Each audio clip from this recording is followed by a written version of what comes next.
अस्सलामुअलैकुम वरहमतुल्लाहि वबरकातुहू। मैं हूँ आपकी मेज़बान नाजिश खान और आप देख रहे हैं आपका अपना चैनल नूर रिएक्शन ब्लॉग। जैसे कि आपने देख ही लिया होगा, ये सारा दिन जब घर में रहती हैं तो कितनी पर्दे की बूबू बनती हैं।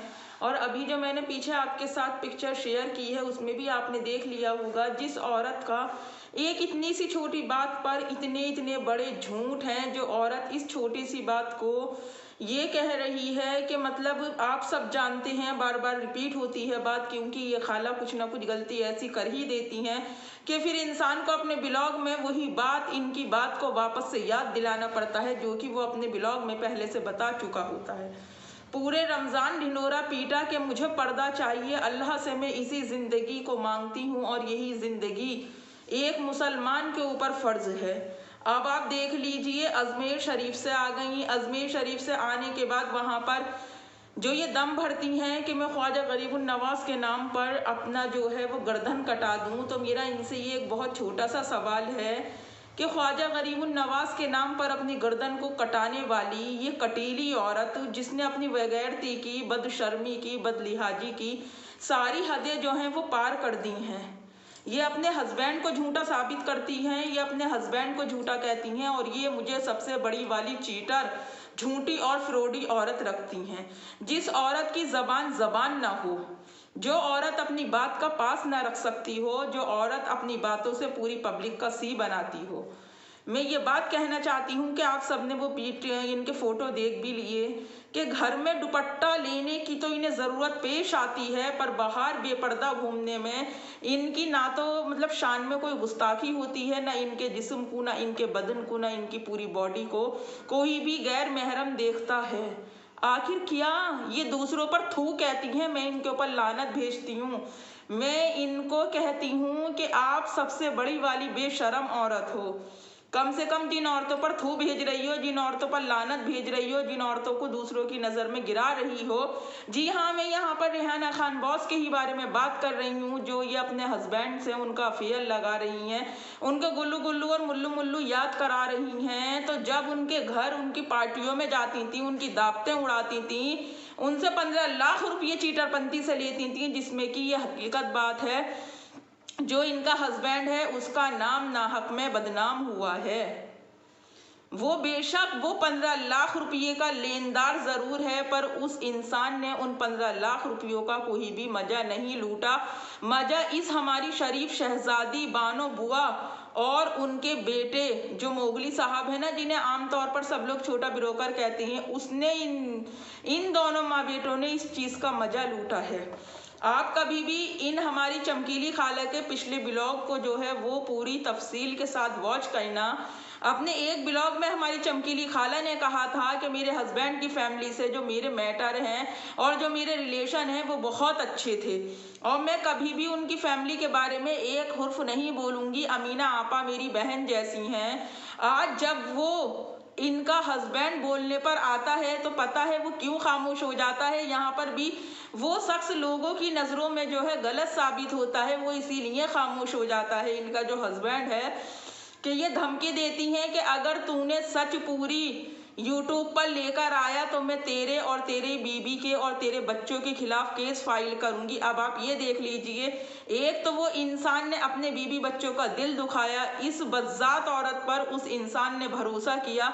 भरोसा करने के बाद उस इंसान को बदले में क्या मिला? सिर्फ और सिर्फ धोखा। ये दरहकीकत सच्चाई है कि उन 15 लाख रुपयों का जो झोल किया है वो सारा का सारा इन हमारी जो ये 50 साल की, आज तक टिकटॉक से लेकर और यूट्यूब पर इन्हें 6 साल हो चुके हैं, मगर इनकी जो है वो 50 साल से उम्र जो है ऊपर नहीं पहुंची है। खुदारा वो कैसी उम्र है जो ना जीना उतरती है और ना जीना चढ़ती है, सिर्फ एक ही जगह स्थिर इनकी उम्र रहती है। अब आप ये देख लीजिए कि जब ये सड़कों पर इतनी बेपर्दगी करती हैं तो फिर ये घर में पब्लिक के सामने दुपट्टा पहनकर क्यों आती हैं? पब्लिक भी तो इनकी फैमिली है। जब ये गैर महरमों के सामने इस तरह से बेहुदा लिबास पहनकर जाने में इन्हें शर्म और हिचक नहीं आ रही, वहाँ पर भी ये कैमरे पर ऑन द स्पॉट ये अपनी जो है वो शॉट बनाती हैं। तो मैं ये बात जानना चाहती हूँ कि मोगली, तेरी बेगैरती की भी कोई इंतहा नहीं है कि अपनी जवान बेपर्दा अम्मा का जो है तू सोशल मीडिया पर जो है रील्स बना बना कर डालता है, फिर तेरी अम्मा बैठकर कहती है कि मेरा बेटा जो है वो काम करता है, दुनिया मेरे बेटे को जो है वो दल्ला बोलती है। क्या किसी भी शरीफ औलाद के, मैं अपनी पब्लिक से, जो मेरी 1000 कुछ सब्सक्राइबरों की फैमिली है, मैं अपनी उस फैमिली से सवाल करना चाहती हूँ, क्या कोई भी गैरतमंद औलाद, जो शरीफ औलाद होती है, जिसकी रगों में शराफत वाला खानदान का खून होता है, क्या वो इतनी बेपर्दगी से अपनी माँ को सड़क पर टहलते हुए क्या उसका क्लिप निकाल सकता है? तो मेरा तो खुद का जवाब ना में है, क्योंकि कोई भी शरीफ औलाद इस तरह की हरकत नहीं कर सकती। और फिर वो औलाद करे भी क्यों नहीं, क्योंकि अपने ब्लॉगों में तो हमारी चमकीली खाला बोल चुकी हैं कि मैं अपने बच्चों पर कभी भी बाउंडेशन नहीं लगाती, क्योंकि मेरे बच्चे इतने समझदार हैं कि वो अपना अच्छा बुरा पहचानते हैं। और अगर मेरे बच्चों ने लड़कियों से दोस्ती कर ली तो इसमें क्या बुरी बात है? अगर वो अपना एक बेड शेयर करते हैं, एक बिस्तर शेयर करते हैं, एक टॉवल शेयर करते हैं, तो वो कुछ भी गलत नहीं है, क्योंकि हमारी चमकीली खाला को इतना तो पता है कि उनके बच्चे कहाँ कंट्रोल कर सकते हैं, कहाँ कंट्रोल नहीं कर सकते। ये कोई भी माँ दावा नहीं कर सकती कि उसका बच्चा अपने फिजिकल रिलेशन को लेकर कहाँ कुछ कर सकता है और कहाँ कुछ नहीं कर सकता। ये सिर्फ बेगैरत माँ ही दावा कर सकती है, जैसे कि हमारी चमकीली खाला जो है वो दावा कर रही हैं। मैं हकीकत बात मैं आपको ये बताना चाहती हूँ कि जो औरत इतने सारे पर्दे को लेकर पब्लिक का सी बना सकती है, पब्लिक को सारी बात आंखों से दिख रही है, तो लफ्ज़ 15 लाख रुपये तो बहुत बड़ी बात है कि वो 15 लाख रुपयों के लिए तो पूरी दुनिया इधर से उधर कर सकती है, पूरी दुनिया में आग लगा सकती है, पूरी दुनिया में जितनी भी कस्में खाई जानी होंगी वो हमारी चमकीली खाला खा सकती हैं। दूसरों को भगौड़ा भगौड़ा बोलने वाली ये हमारी चमकीली खाला से ये पूछा जाए कि दूसरे भगौड़े हैं, दूसरे गलत हैं, दूसरे की अम्माओं ने भी 3 खसम करे हैं, तो है मेरी चमकीली खाला उस गली नंबर 5 में आखिर ऐसा कौन सा राज दबा है जिस गली नंबर 5 में आप जाती ही नहीं हैं? और अगर जाती भी हैं तो फिर उस गली में आप बानों के नाम से क्यों फेमस हैं? और जब आपने कहा कि वो 15 लाख रुपये मेरे हस्बैंड ने लिए और उसने इस बात की हामी भी भर ली, तुम वो पैसा जाकर ले लो, तो फिर दुकान देने की हामी आपने क्यों भरी थी? दुकान देकर आप क्या चीज़ साबित करना चाह रही थी? इसका मतलब फिर आप भी इस सारे गेम में वो हैं, शामिल हैं। और आप कहती हैं कि मेरा खून गंदा नहीं है, क्यों? क्योंकि मैं गंदी गंदी गालियां नहीं बकती हूँ। वो तो मैंने आपके रात के ब्लॉग में आपकी ज़बान देख ली कि तौबा नाऊज़ु बिल्लाह, कितनी गंदी आपकी ज़बान है, किस रफ्तार से आप गालियां बक रही थी। वाकई आपने अपनी ज़बान से ये साबित कर दिया कि जो लोग आपको, कोई कहता है आपको नचनिया मास्टरनी, तो कोई आपको बार डांसर कहता है तो वो गलत नहीं कहता है। यानी कि मेहता भाई जो अपने वीडियो में बैठकर आपके 1000 नाम लगते हैं, आपसे 1000 सवाल करते हैं, तो वो कहीं से कहीं तक भी गलत नहीं है। और फिर कैसे मुहर्रम के बाबरकत वाले महीने में कि जिस इस्लाम के लिए हज़ारों गर्दनें शहीद हो गईं, वो इस्लाम हमें प्लेट में रखकर सजाया मिला है, जिस इस्लाम की, जिस दीन की हमसे कदर नहीं हो रही। ये देखिए मेरी बात को कि घर में पर्देदार बूबू बनकर सड़क पर किस तरह से ये हमारी चमकीली खाला, मतलब गले में स्कार्फ तक नहीं है हमारी चमकीली खाला, जो थोड़ा बहुत अपनी बॉडी को, जो ये कहती हैं कि अल्लाह कहता है मुझसे सायरा तू ऐसी ही ज़िंदगी जी, तो क्या वाकई मेरे रब ने इन्हें ऐसी जिंदगी जीने के लिए दुनिया में भेजा था? और जब उस आदमी ने 15 दिसंबर की रात का पूरा काला चिट्ठा इनका यूट्यूब पर आकर खोला, जब कहाँ खामोश थी, जैसे ही व्यूज गिनने लगे, जैसे ही सम्मू सिस्टर की एंट्री हुई, जैसे ही रेहाना खान बॉस बोली, जैसे ही सना इमरान सिस्टर ने इनके जो है वो पर्चे फाड़ने शुरू करे, वैसे ही हमारी चमकीली खाला जो है अपने असली रूप में वापस आ गई।